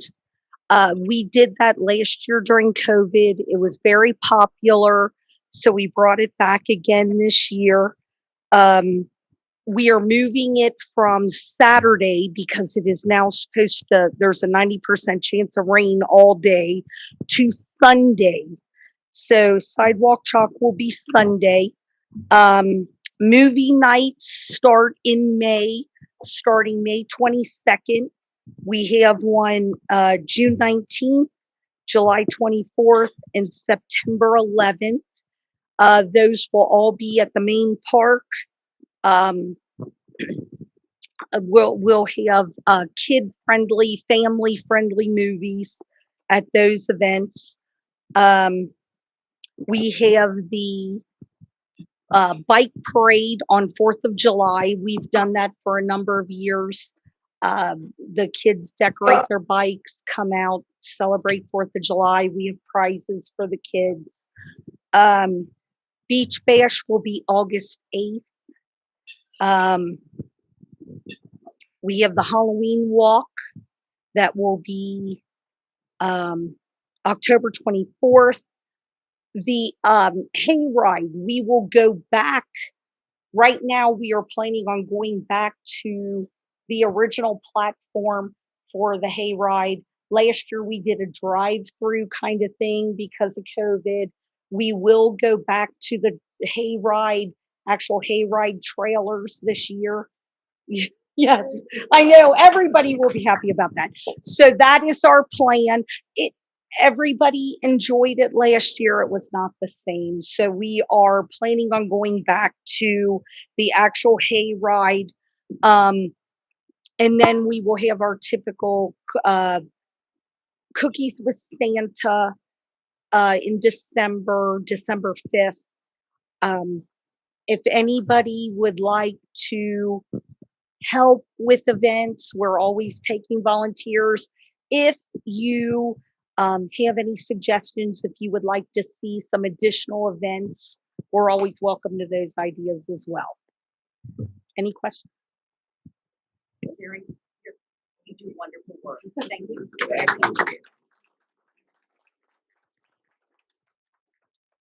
Our civic club, from our short timer representative. Yes, you do. No. All right. From the Civic Club, quick report here. I got about 8 pages of stuff, so we'll make it quick. No, really, no. I want to start off, thank everybody that's on our committee. We have a small committee, but a great group of people that does a lot of stuff. So Jessica Mueller is not here tonight. Kevin Grossi is here tonight. Brian Bays is not. And Denise Serveld is here tonight. So the 5 of us pretty much put on a lot of events every year. Also want to thank all our volunteers. We're very lucky. A lot of our events, we get a lot of people that show up, just help us one time for the event, which is invaluable, helping us out with those events. So unfortunately, last year was kind of a weird year for us, which is a weird year for everybody. We did the best we could with COVID coming along. We kind of had some events that were planned. Our 70s, 80s prom last year got canceled right as COVID kicked in. We kind of changed gears, went into an online mode, started doing online trivia, put online chat rooms out there, scavenger hunts, some different things that we could do just to keep people that were stuck at home engaged and talking to people. So we changed gears. We did manage to have a couple of our events still last year that we liked to have, the luau. We moved the date to work with the mandates and had a smaller crowd. Didn't get to have our pig roast like we did the year before, but we still had a great turnout for the pig roast. We instituted the lake float last year, which, other than the wind, if you were there, you know what I mean, it was extremely windy, was a great day. We're having another one of those this year, so that was very well received, and people had a great time at it. So we did our best last year to kind of work in and do what we could do. So moving into this year, we got a great year coming up. So next weekend, we have our 70s, 80s dance. If you don't have tickets yet, we still have some tickets available. You can see Denise tonight, or hit us up online. We have it's $10 a person, $15 a couple. Come up dressed up. Most of the people show up dressed in 70s, 80s garb. Come up, dance to the 70s, 80s music, have a few beers with your neighbors, and have a great time. Moving into that in June, August, and September. I don't have the dates in front of me, but they're in the echoes in a nice article every time. We have our adult pool parties. Right now, that is the only time you're allowed to go to the pool and have a beer. We set up at night, 8 to midnight. We have music. It's actually a VJ, all bunch of music played on videos. Come up, have a good time, have a beer with your neighbors, and meet some new people. We met a lot of great people at these events. Coming up July 17th, we have the lake float again. This will be at the beach around 3 o'clock till 10, 11. So come on out. We'll shut the lake down. The lake, well, I don't like to say shut down. It will go no wake. You can still come out and float on the lake, not come over to lake float. You can still fish and not come to lake float. When you come over and tie off, we bring out a deck boat. We have a DJ out in the middle of the lake playing music in the middle of the lake. Just a great time to hang out, swim. Hopefully the weather cooperates. Last year, as soon as you pulled your anchor, you were pretty much sitting on the dam. So hopefully the wind is a little better for us this year. All right, then we have August 7th. We have the luau. We are going back. We had the luau back in 19. We brought the pig roast back. We had a huge crowd, maybe one of the hugest crowds they've ever had at luau. It was fantastic. We're going back to that again. Kevin Grossi has told me that he doesn't care what happens one way or another. We're cooking a pig that day, whether it's on the beach or in his driveway, somewhere we are cooking a pig that day. So, and the food was like gone instantly. Great day. People had a fantastic time. The Labor Day Bash will be back again. So last year we couldn't do the Labor Day Bash. We had a band for Labor Day, but the year before we had the huge all-day Labor Day Bash. This year we're bringing back the Labor Day Bash bigger and better. We already have 3 bands lined up for the day, so there'll be music all day, touch a truck, cornhole tournaments, huge expanded kids zone, just lots and lots of cool stuff going on. So we've all talking to people, and as they say, hey, we'd like to see this at the Bash. We're more than willing. Somebody brought up a dog show, I think it was. So we're talking to them. We may have paws there, may have an adopt a pet, may have. So anything we can pack into the day, we're more than willing to pack it in, have a great time. There was a water gun fight. Somebody brought up bringing that back, maybe some other stuff. So we'll be back with that at the Labor Day Bash. And the last thing I'm going to finish with here, excuse me there, is the Civic Club. We've been doing a lot of stuff. Some of our events are free. We have events. We had a couple times last year at the golf course. We brought Amy Saylor in, just had a free event for the community. Come up, have a beer, and listen to a band. We pay the bill on that. But we do things that we make some money. So we've been talking in our club, what do we do with the money? Sometimes we do things around the valley. We've done a lot of things in the past where we've raised money and we've donated to somebody who needed the money. We'll still do that. New initiative we're looking at is we're going to kind of survey the community, reach out and say, hey, what's something new you want in the community? We've watched a lot of talk and chatter on Facebook. We want a putt-putt course. We want a shuffleboard. We want a park course.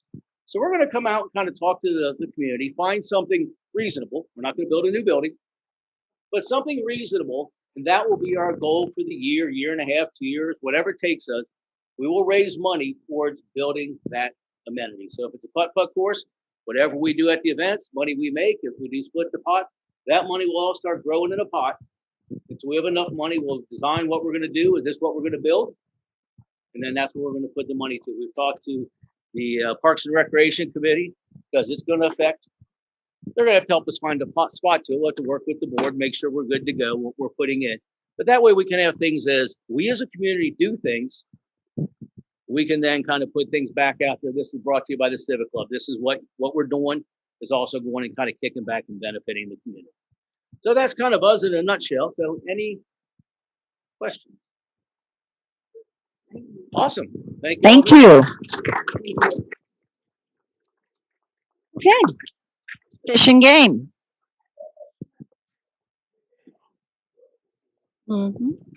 Ken, do you want to make a report for Fish and Game?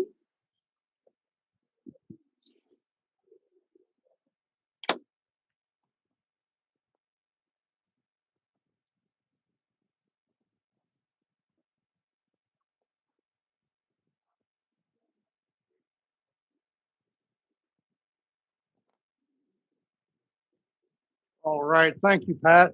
I'm Ken Horn with the Fish and Game Club up here in Hidden Valley. I'm not going to hold these up here long, just real short and sweet. Last year, speak up, okay. Last year was not a good year due to COVID. We got started late on the tournament season, but we did get them all in. The biggest disappointment was we did not get the kids fishing derby in last year due to the fact none of the commercial fishermen was getting the catfish to sell to the people that sell them to us. So there was no fish availability. We had to cancel it. We are going to have it this year, July 10th, come hell or high water. There are going to be fish available, and we'll have it for the kids this year. And we're going to make it bigger and better than ever because the kids deserve it. One good thing last year, due to the work of Pat Hawkins, Bruce Keller, the late community manager, and Dave Wisman, who worked behind the scenes, we moved our golf outing over here to Hidden Valley Golf Course. We have been out of the valley in the prior years. We got it here now, and it was our most successful golf outing ever. The year before, I believe we had 78 golfers, and moving it to the valley, we turned it into a community event. And it was also our first year. It was the Gary Miller Memorial Golf Tournament, and it's also having that name attached to it going forward. And Linda, we appreciate the honor of letting us have it in Gary's name. He was a good friend of the club and a friend of the valley, and it's our honor to represent him for you. Again, it was the most successful we had. We sold out 144 golfers, and that is the only fundraiser we do all year because we like to spend a lot of time fishing. So we only do one fundraiser, but we try to do it right. What we do with our fundraising, we support charities. We support the North Dearborn Food Pantry, the Yes Home for Children, East Central Bass Club we sponsor, the Cincinnati Youth Bass. Who am I leaving out, John? Who am I leaving out we donate to? Yeah. Anyway, we do quite a bit of fundraising. The Children's Activity Fund, we donate to them. But at any rate, yep, Shop with a Cop. We're sponsoring the Police and Fire inaugural golf outing this year on May 24th. We're a platinum sponsor for that. The Kids Derby will be July 10th this year. It's already scheduled. And the golf outing up at Hidden Valley will be September the 18th. The slots are working well, as Eric touched base on. In to touch with the slots, we normally do 16 tournaments a year here on our lake. The slots are helping the fish become larger and healthier. We have scaled back this year. We're only doing 12 tournaments on the lake this year. We're trying to take a little bit of fishing pressure off of the lake to help grow the fish better. So it's an effort. It's not a quick fix with the slots or the fishing pressure, but as a group, we're working on it. And that's pretty much all I have. Does anybody have any questions on what the fishing game is or does? One other thing, we want to give a shout out to Paul and the Lake Patrol. They're probably the only other group that spends more time on the water than us fishermen do. Paul gets a lot of help from a lot of people, but we appreciate you keeping the lake safe for us. All right. Thank you, Paul. That's all I got.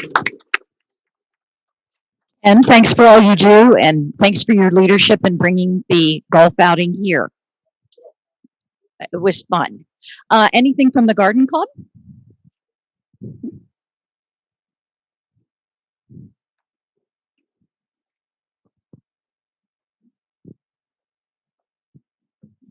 Good evening. I'm Mariana Taylor, and I'm the president of the Hidden Valley Garden Club. What you may notice about our garden club first is all the gardens that we buy the flowers for. We plant the flowers, we water the flowers, we deadhead the flowers, and then we pull them out in the fall. And all this is done by our lovely members. Right now, we're all women, but we're not averse to having men if you'd like to join us. My name and number is on the website. You may give me a call at any time. Mostly we meet in the basement of the POA. but because of COVID last year, we had several meetings outside as well as away meetings. The flowers that we get, we buy from our own budget. And that budget comes from the activities that we do to earn money. Last year, unfortunately, we lost money because we couldn't do the 2 bunkos that we usually hold. We also lost money because we couldn't do the echoes. And this is a major fundraiser for us. You don't see it, but we put these echoes together once a month. We fold the stuffers. We put the stuffers in the center, and then we put the other part in the center. And we do this for over 2,000 of these every month. And this month, it took a long time because there were a lot of stuffers in here. Our budget took a hit last year, but we are coming back strong. We're going to do our bunco in May. It'll be the 15th. $15 to come and play bunco. Have a fun time. We have about 28 people in our garden club right now, and they do all this to help make this beautiful area more beautiful. Are there any questions? Did I leave anything out, guys? Any questions for me?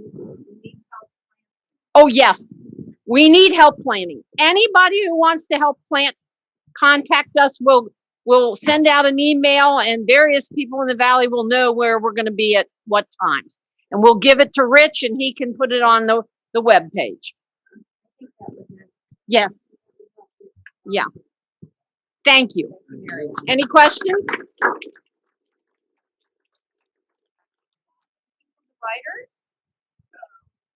My report's pretty short.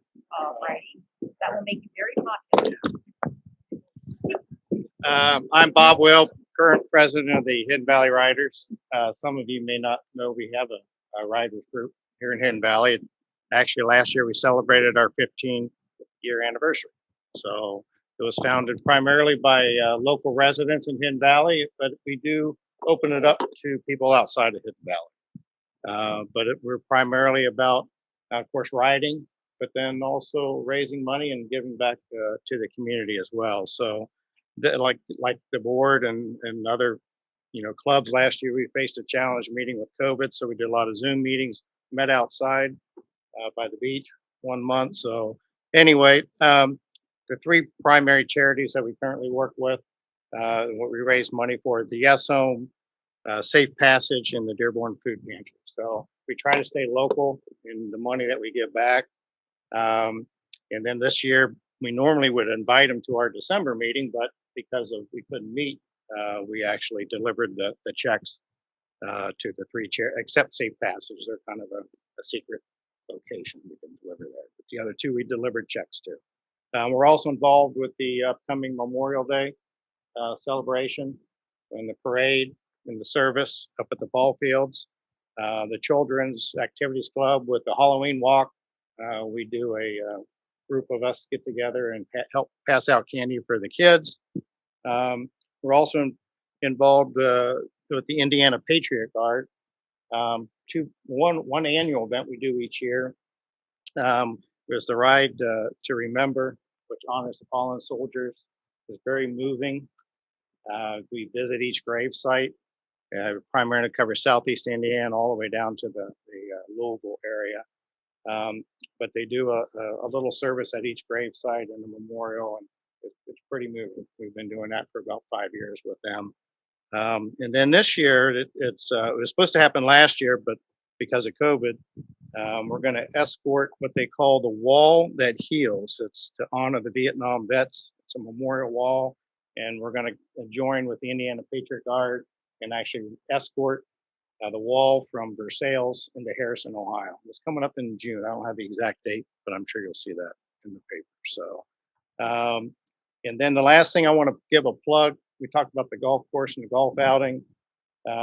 Chris Buckman's leading a committee within Hidden Valley Riders. It's our first annual golf outing to raise money for the 2 things: the Lauren Hill Park and then the Indiana Shrine Club, which I didn't know we had, but we do. So anyway, that's Christy. You need to add anything on the golf event? There you go. There you go. Well, what was the date? August 20. August. It's on a Friday, August 27th. So anyway. All right. Any questions for me? Probably not. All right. Thank you. Thank you, Bob.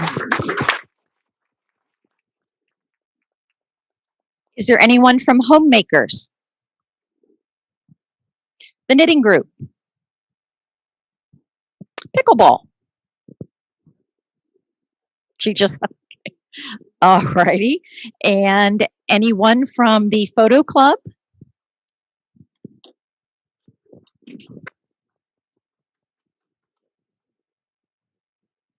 Hi, I'm Doug Gabbard, Lot 418. Our club's been in place for about a year and a couple months. If you guys want to come, we do a lot. To give you an idea, the phone book cover was taken with a cell phone last year. So you can have a cell phone or a real expensive camera, it doesn't matter. We learn a lot. So speaking of the phone book, May 7th is the deadline. It's in the Echoes. You'll see an article, a little flyer in the Echoes. May 7th, they have to be to the register for that. The cover gets an award, and there's thumbnail pictures inside that you get your name on it. Mark Tasco used to win it every year. I have not met him. I need to meet him. So, is he here? No, he's He, not. he used to own the phone book pictures. First, second, third. Yeah. And he So, had all of them. so last year, the phone book was pretty much owned by the photography club. So things we do, if you wanted to come, learn how to use your camera. If you bought a camera, paid $400 or $500, $600, $800, whatever you paid for it, and don't know how to use it, come to us. We'll teach you. We do fun things. We stay local sometimes. We'll do tours right in the trails. Meet at sunrise if you want to get up early. We've done sunsets. Remember when the planets lined up? We were up the golf course. I called the golf course and said, "Hey, we're going to be on your deck." We got approval for that. We went to the Roebling Bridge when it was shut down. We've gone to Casey's. Casey's is an awesome place to learn to take photography because there's so many beautiful colors. We meet the third Tuesday of every month. We just now started meeting again in person. And that was this week. We have 2 professional photographers that show up. I'm a photography geek. I work with Microsoft and I know how to push buttons on electronic things, so I learned quite a bit. We have a website page on the Hidden Valley page, and I'm the one updating that.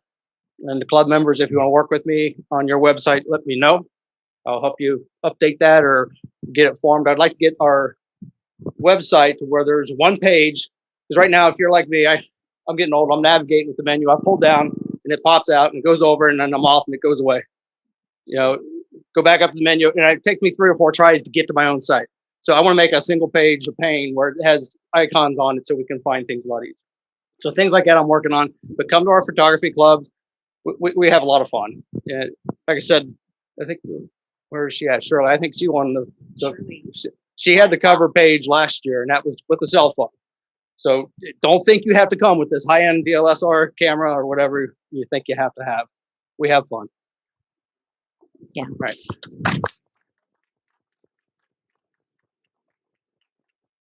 And Doug, thanks to you and all your members who I think lifted everybody's spirits last year with the beautiful photos you took.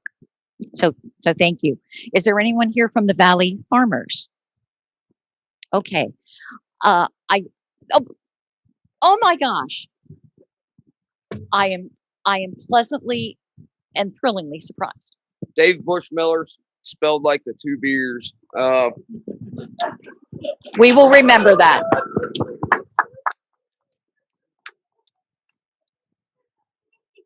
So I took over chairing the Valley Farmers last year, which I've only been in here for a few years in the Valley. Last year was my first full year kind of trying to transition into taking some of the stuff over down there. Can't speak to the history of what it's been before, but I've heard a lot of people say that last year was the best year that the garden looked, not to be confused with the garden club down along state line for anyone who's not clear where we're at. But that's not a testament to anything that I've done. It's just, we've got some great people in there growing some great stuff. This year we had a strong new contingent members come in to complement the established green thumbs that we already have. So, you know, I mean, we just started meeting this season. We don't do much over the winter. But, you know, it's a good organic space. One thing I like about it, I don't have to worry about deer and rabbit eating what I grow. So that's kind of nice. But, we actually have a waiting list now. So, you know, it looks like there's a lot of interest. And it's a good opportunity, at least for me, to teach a new generation of people to try to grow something anyway. But, yeah, any questions?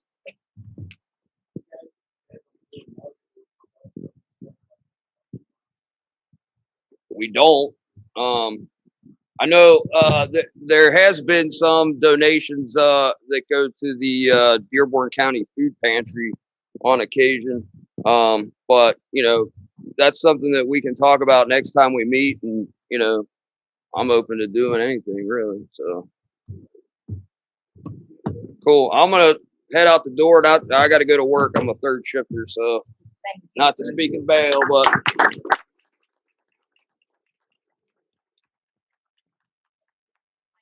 I know I speak for everyone here when I say that this is our favorite meeting of the year because it really is a celebration of everything that volunteers do. For those who haven't attended one before, other than Dave Wisman, everyone who has spoken has been volunteering on your behalf to make the Valley a better place. But the highlight, I think, for all of us is awarding the Dorfline Award. And we will be awarding two, one for 2020 and one for 2021.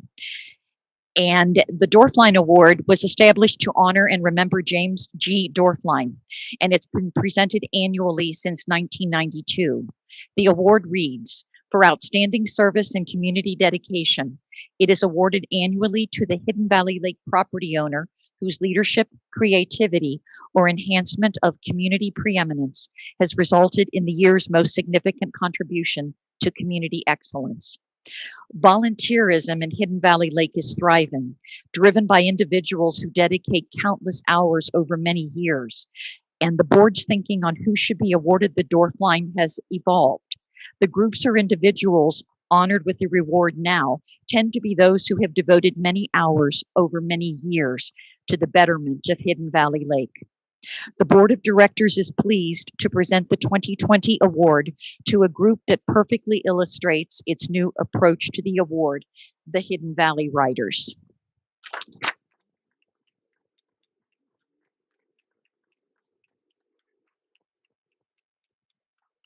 Since its inception in 2004, the Riders has successfully blended camaraderie with commitment.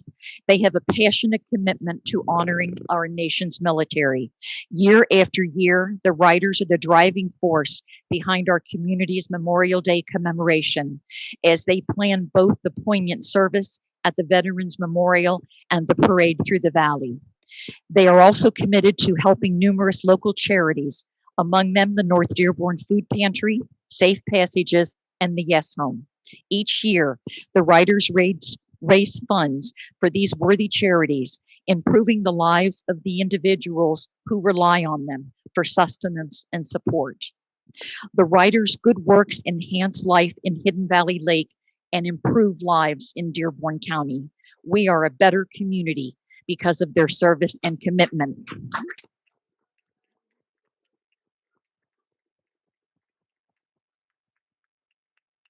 And the board thanks, honors, and recognizes them.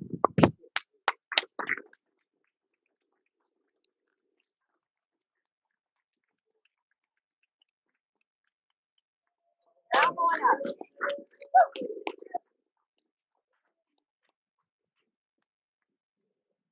Come on over. Stand over here.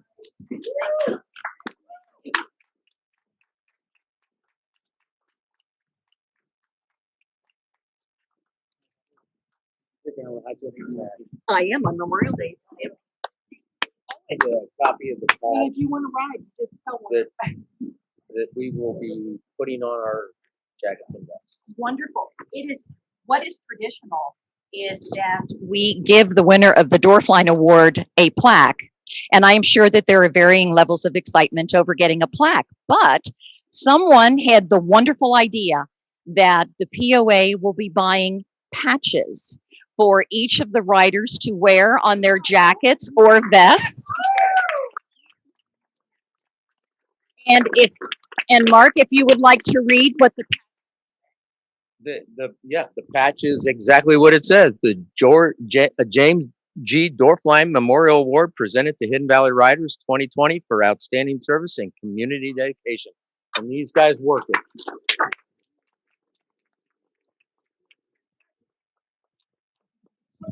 That's a large version. It's really about about this. And, this, 100 of them back here. Yeah, so it'll be, it'll be manageable. I'm sorry to lay them on twice.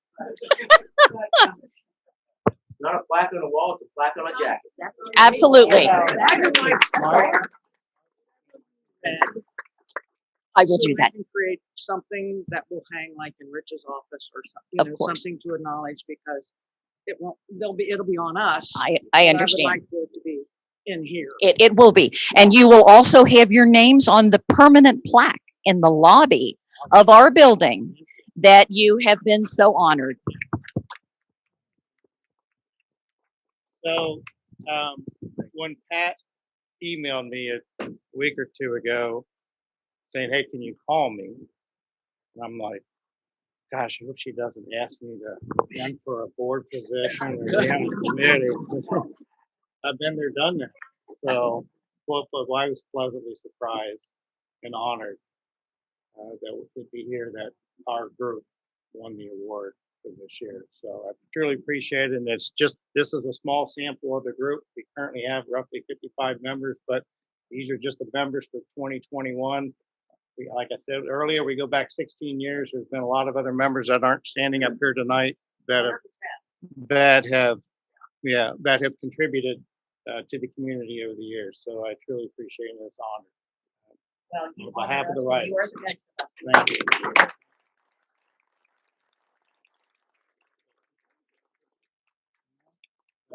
We'll get it. Thank you. That means a lot. Yeah, it's pretty awesome.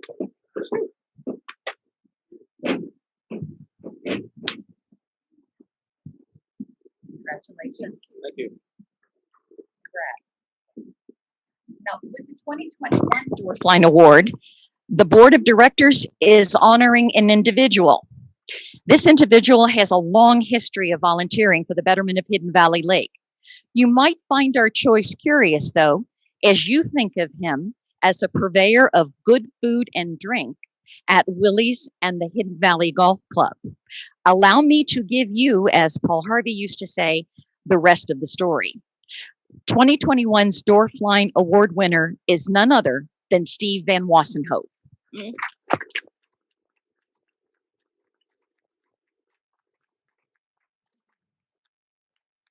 Steve does indeed run both a successful restaurant and the golf course food service operation here in Hidden Valley.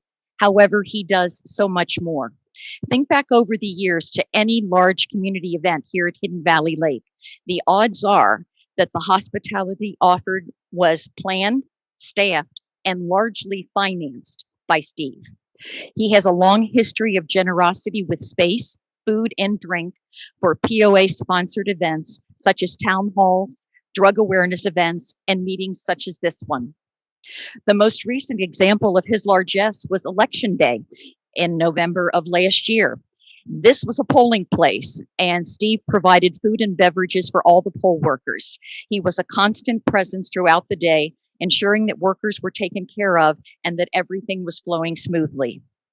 Hidden Valley Lake, though, is not the only beneficiary of Steve's largesse.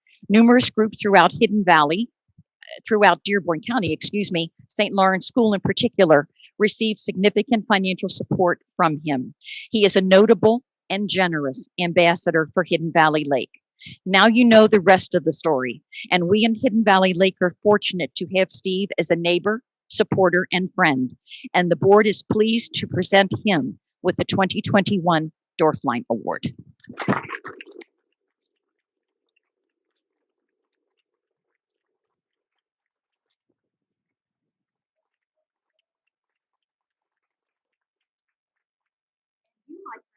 get a plaque.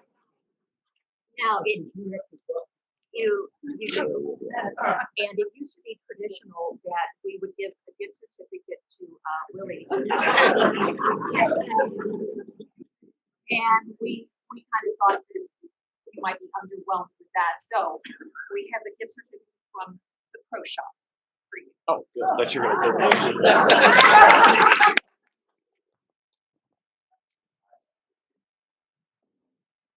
Anyhow, I will not belabor the point as I've already talked to you this evening. But I am by far humbled by this. Kind of always thought years ago the award would eventually be named after me, but that's okay. Just a quick story about me. I was assigned to Willie's in the Hidden Valley in December of 2005. Willie's had opened in April. I came out here in December. I was not aware 100% where Hidden Valley was. And even though I was running Willie's Western Hills, I really didn't know anything about the community or anything at all. So I came out in December of 05 and stood in the dining room of Willie's, and the lake was frozen over actually randomly in 05. I don't know why. It was cold that year, but I just stood at those windows and looked at the lake frozen over and how just beautiful this community was. And I was taken back. So I bought a house in January of 06 in Hidden Valley and became a resident. And it has been just the greatest experience of my life to live here. So everything I've done as a business owner, though I am for profit and I do volunteer for things, but I am for profit within the Valley. I am a resident first. And it's been an honor to live here. And I will never move. I am absolutely happy to be here. So thank you very much. Thank you to the board. It's very nice of you guys. So.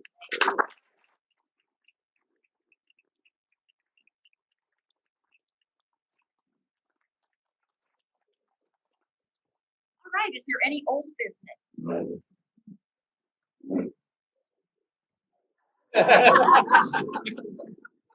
Is there any new business?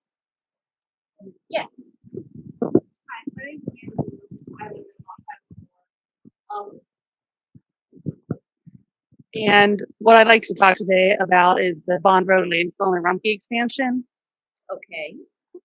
So you probably have heard or know that the Bond Road landfill down on between Bond and San Run has been there for quite a while, but Rumpke has recently purchased 466 acres nearby with the intent to expand that landfill to a total of 579 acres. I think this is a concern for obviously not only Hidden Valley, but for all of our surrounding communities in Southeast Indiana and Southwest Ohio. To name a few that would impact Hidden Valley directly are property values, which have been shown to be decreased several miles from an active municipal solid waste landfill, which this will be. The other concern would environmental impacts, all the wildlife we have around here, personal health impacts. Yeah, there's actually studies that show that living or being regularly away from your community actually causes asthma in children, as well as potential birth defects. And the list goes on, basically, of our concerns. I lead a group on Facebook of community members, not only from Hidden Valley, but from all of our communities in Southeast Indiana and Southwest Ohio. And our concern is really the future of our community. Rumpke has made some statements regarding their intentions for the property, which are somewhat vague and concerning, including the eventual expansion to utilize that space for household waste, which they'll be using. They are putting in a new entrance at the bottom of Sand Run, with additional traffic as well as oil, sludge, and leachate from the trucks. I think the other thing that's concerning is what the future holds for the few decades to come. Based on their own statements, this is basically going to be the replacement for Coleraine Rumpke once it is full in within the next 2 decades. I don't know if folks here are aware, but Rumpke is planning on, I guess, expanding or at least bringing more waste into a facility they currently have and then expanding it. The difficulty for us is that this is in Miami Township, Hamilton County, Ohio. So Dearborn County does not have a seat at the table as far as working with Rumpke on environmental issues. I believe our commissioners have made a statement to that effect, Dave Wisman, that they do not. However, I will tell you that we are aware and we have a meeting scheduled with Rumpke this Thursday evening. The board will be meeting with them to ask them questions about their plans. Right now, it appears as though we are relatively powerless to do anything to stop it. We're not part of the permitting process. They have to go through a dozen different agencies. We are not one of them, neither is any other body in Indiana. But we will keep the community posted after we meet with Rumpke. Yeah, I definitely understand that the Dearborn County Commissioners have made statements that they don't have any ability to help us, even though it literally borders our land. Our concern is that while Rumpke has made statements, my concern is that when you speak to Rumpke, their current stance is they're only asking for a boundary adjustment, and they state they have no future plans to develop further. However, I think that it would be naive of us to think that that's the case, considering who would buy 466 acres of land and move the entrance to the other side of what's a total of almost 600 acres without that intention. In their boundary document filed with the Ohio EPA, they actually stated that they expect up to 4,000 tons of trash a day, which is 10 times what they stated in their neighborhood newsletter. My belief is that Dearborn County could do more to represent us. I understand that it's in Whitewater Township. However, immediate proximity to us, I believe that they're not correct in saying that there's nothing that they can do. And so my ask to you is, I understand as a POA board, there's only so much you can do, but since you represent our community, and this is definitely an impact to all of us, my ask is just that you have more influence as representative of a large community in our county than individuals do. And I promise you that we, to one degree or another, have the same concerns that you do, and that we will represent Hidden Valley's interests when we meet with Rumpke. And we will keep the community posted as to what we talk about. And thank you for coming. Thank you. Thank you. Is there any other business before the board? Yes, Linda.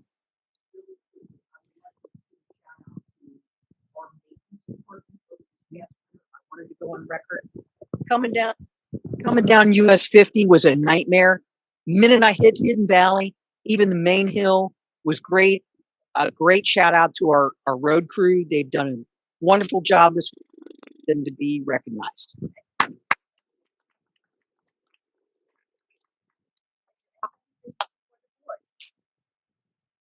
we have a motion to adjourn? I'll make it in the second. All in favor? Aye.